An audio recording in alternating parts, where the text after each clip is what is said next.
Hey everyone, how's it going? It's Jordan here from SwitchWatch. Today I've got a review of ChromaGun on the Nintendo Switch. Now this is a game by Pixel Maniacs and it's a first-person puzzle shooter.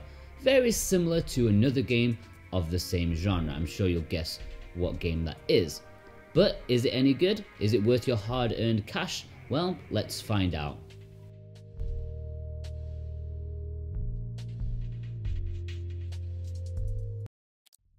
Something that may instantly deter you from taking a punt on ChromaGun may be its origins. ChromaGun carries the stigma of originally being a mobile game released in 2015. Over the years it's made its way to the PC and then current generation consoles. Now it's out for the Nintendo Switch. First person mobile games don't always work so well, but they can do. If you look at the success of something like Morphight, there's definitely room for ports of some of the more ambitious mobile games. The story for ChromaGun is a little on the slim side, and despite this, it does feel like it's treading on over-familiar grounds. It's not particularly original. You are an unnamed test subject heading into an immediately shady tech company to test out their latest device. There's not much else to say without spoiling it for you, but let's just say that things are often kept to a minimum, storytelling-wise, until about halfway through, when things take a predictable turn. You're occasionally narrated by the welcoming guide to the company. He helps you on your way, teaching you about the mechanics of the game, usually with a quick quip. It's humorous and nice, but I think his dialogue could have been far more frequent. After the initial intro, things go deadly quiet until around halfway through, where the narrator pops back again for something a little more special. The audio is fantastic. I really like the music implemented in this game, as it suits the atmosphere and setting so well. I wouldn't claim to be an expert on this genre, but I'd say it's kind of like chill step, some very relaxed electronic beats. It's the kind of music you'd listen to while studying, or even perhaps solving a puzzle or two, hence it fitting very well to this game.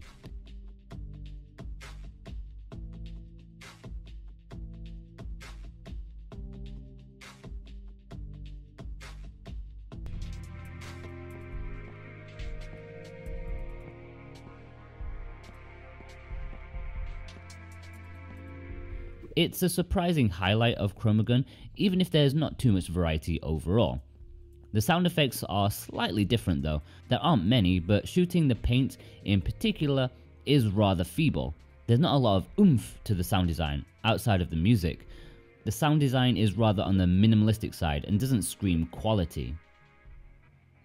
Graphically the game is okay for a small indie attempt, but it is a little rough looking around the edges. Models are not impressive and the textures are downright poor at times, so flat and low resolution. I hear you scream, well, it's a mobile game, but it really could have been upscaled better for home consoles. The Switch is capable of so much more. Maybe I'm being overly harsh since it didn't particularly affect my enjoyment of the game. Everything has the typical sterile test environments you find in these games. The different colours do add a lot to the game, and I like the environments later on, which I won't spoil. It's commendable to build a competent first-person 3D game for mobile, but when you're putting your game onto home consoles, you really should go out of your way to polish it up and make it as presentable as possible.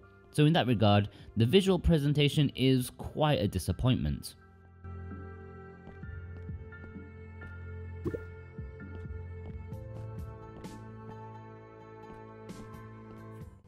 As a first-person shooting puzzle game, immediate thoughts and comparisons will head in the direction of Portal. And yes, it is very much like Portal in many areas. There's a special gun, there are test chambers, and of course a corporation whose clean-cut exterior isn't all that it seems. The gameplay revolves around the eponymous ChromaGun. This tri-coloured shooter has the ability to paint walls in 3 different colours depending on which button you press to load a different one. Y loads yellow, B loads red, and X loads blue, and it's as simple as that. Once loaded, you fire with the ZR button. I do have one minor complaint about the mapping of the controls. When you look at your gun from a visual standpoint, the colours are very clearly defined in their positions, with blue on the left, yellow in the above middle, and red on the right.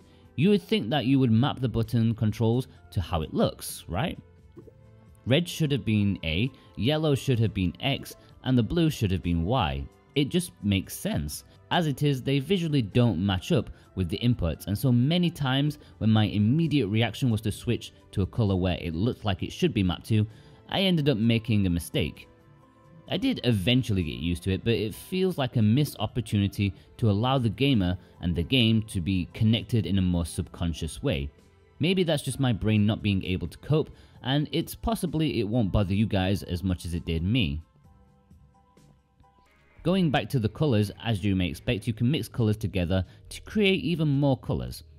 If you know your colour scale well enough, then you'll have no problem. But having not thought about colour mixing in a good 15 years, it did take a few head scratches before my brain caught back up to the concept. Basically, you can make green, purple, orange, and eventually a dark murkiness, which makes the surface practically unusable. So what do you do with these colours? By painting the walls and often unfriendly worker droids, you can attract them to each other. A red droid will head straight to a red wall, and so on. Doing this will help you flick switches or triggers that help you open doors to allow you to exit the level. It's a pretty simple concept, but in actuality the puzzles can be rather challenging. As primarily a puzzle game, this is exactly how you want it to be. After the initial introduction, it's not going to be a walk in the park for you, and you'll really need to think about how to approach each puzzle. There are only a few ways in which puzzles are solved, either by moving worker droids out of the way, hitting switches to open doors, and then the electrified tiles in which a worker droid needs to be sacrificed in order to disable it and allow you to walk through. So there's really not too much variety on show, but the game does squeeze out a lot of puzzles from these few gimmicks. There is a slight issue I have with how things can play out. There generally seems to be only one way to solve a puzzle, which is always a bit of a downer. I think I've been spoiled a little too much by Zelda in this regard, where there were multiple ways to solve things. There's also the issue of making a mistake. Generally, if you make a small mistake, the puzzle will become unsolvable and a restart needed.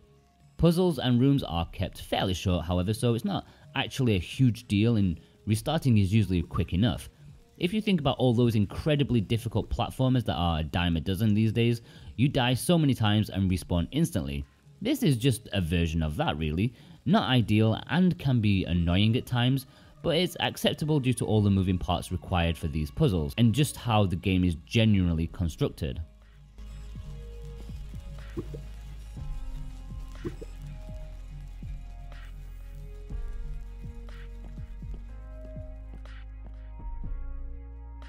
When looking at value, you need to consider the high price point, which starts at an eye-watering £17.99, much higher than the original iOS version. It's ambitious of the publishers for sure, and I find it difficult to recommend it at that higher price point, especially when looking at the visual presentation. It doesn't seem like too much effort has gone into making it fit the Nintendo Switch. The short-ish runtime as well as lack of replayability make this a tough sell. It's still a decent game though, there's no getting around that, but I find it difficult to see how they came up with such a price. If I'd have bought this game myself, I would have expected it to be something around £11.99, in all honesty. Overall, I think ChromaGun is a solid title that has a fairly unique presence on the eShop at this moment. If you're into Portal or something like Cube, then you'll definitely get along just swell with this one.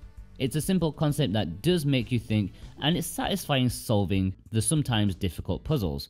On the other hand, the steep price will and should make you think twice when it's available on other platforms more affordably. You can also claim that they haven't done enough to scale the game up visually for the Nintendo Switch. In that regard, ChromaGun gets a decent 7 out of 10. If the price is cut down in the future, then you could consider adding a half or 1 point to this score, but as it stands, that's my feeling on ChromaGun. Okay guys, if you're new here, you may want to consider hitting that subscribe button for more awesome, comprehensive Nintendo Switch reviews.